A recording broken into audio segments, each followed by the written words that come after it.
इस इमेज को देखिए, कैसे मणिपुर में ट्राइबल एकजुटता मार्च के दौरान ट्राइबल एंड नन ट्राइबल के बीच हिंसा भड़क गई। हिंसा इतना भड़क गई कि गवर्नमेंट को शूट एट साइट का ऑर्डर देना पड़ गया और कुछ जिलों में कर्फ्यू लगा दिए गए। साथ ही इंटरनेट सेवा को भी बंद कर दिया गया। इस हिंसक आंदोलन में कई लोगों की जान जा चुकी है। अभी तक 9000 से अधिक लोगों को सेफ जगह पे ले जाया गया है, जबकि भीड़ ने राज्य के राजधानी इम्फाल के पास एक आदिवासी बस्ती कांगचुप पटजंग, जहाँ लगभग 25 से ज्यादा घरों को जला दिया गया। तो आखिर इस भयानक हिंसा के पीछे की वजह क्या है? आखिर किस वजह से हिंसा हुई? आइए जानते हैं इस वीडियो में। नमस्ते India, Vipul this side. Manipur के इम्फाल में 3 मई को all tribal student union Manipur द्वारा लोगों को बुलाया गया एक ट्राइबल मार्च के लिए। हालांकि इस हिंसा की शुरुआत कांगवई गांव से हुई थी। लगभग दोपहर 1 बजे एकजुटता मार्च समाप्त हुआ। उसके बाद करीब दोपहर 2:30 बजे मेती लोगों का एक समूह कुकी लोगों के गांव में उतर आया और घरों में आग लगा दी। ये सब देख जब पड़ोस के गांव वाले उनसे सामना करने के लिए आए तो वो लोग भाग गए। ये घटना पुलिस और कमांडो के सामने हुई और वो लोग दर्शक बन के रह गए। वही कुछ लोगों का कहना है कि इस प्रारंभिक हिंसा में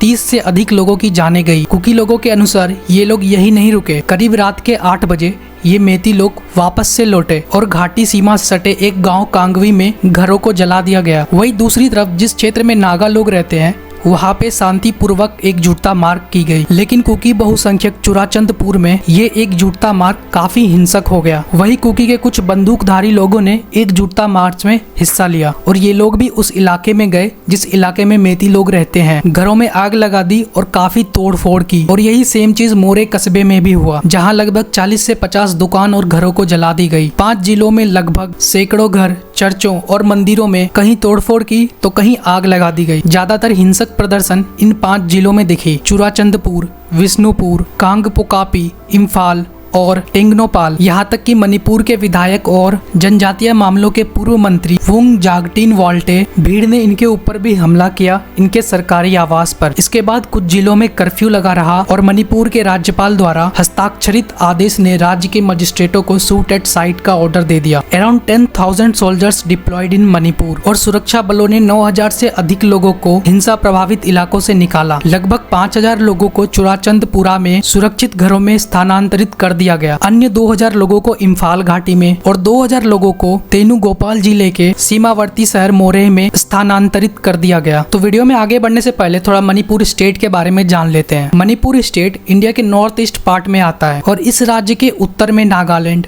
दक्षिण में मिजोरम, पश्चिम में असम और पूर्व में इसकी सीमा म्यांमार से मिलती है। हालांकि मणिपुर को पहले से ही एक संवेदनशील सीमावर्ती क्षेत्र माना जाता है। मणिपुर के अंदर 16 जिले आते हैं। इस राज्य की भूमि 2 पार्ट में बटा है, इम्फाल घाटी और पहाड़ी जिले। इम्फाल घाटी के अंदर 5 जिले आते हैं और यहाँ के मूल निवासी मेती लोग हैं, जिनमें से अधिकांश मेती हिंदू हैं और जो बचे कुचे हैं वो मुस्लिम में आते हैं। और ये मेती लोग मणिपुर के लगभग 10% भूमि को एक्वायर कर रखे हैं। इनकी भाषा को मेतिलोन कहा जाता है, जिसे मणिपुरी भाषा भी कहते हैं और इसे 1992 में 8वीं अनुसूची से जोड़ा भी गया था और इस प्रकार से इसे एक राष्ट्रीय भाषा का दर्जा भी प्राप्त। वही दूसरी तरफ पहाड़ी जिलों में नागा और कुकी ट्राइब्स का वर्चस्व है, जो मोस्टली क्रिश्चियन है और जहाँ सबसे ज्यादा हिंसा हुई चुराचांदपुरा, वो इन्हीं पहाड़ी जिलों में आते हैं। ऐसे मणिपुर के 4 जिलों में कुकी जाति का प्रभुत्व है, जो इस स्टेट के लगभग 90% लैंड में फैली हुई है। According to 2011 census of India, यहाँ के 42% लोग हिंदुज्म में बिलीव करते हैं, 41% क्रिश्चियनिटी एंड लगभग 8% के अराउंड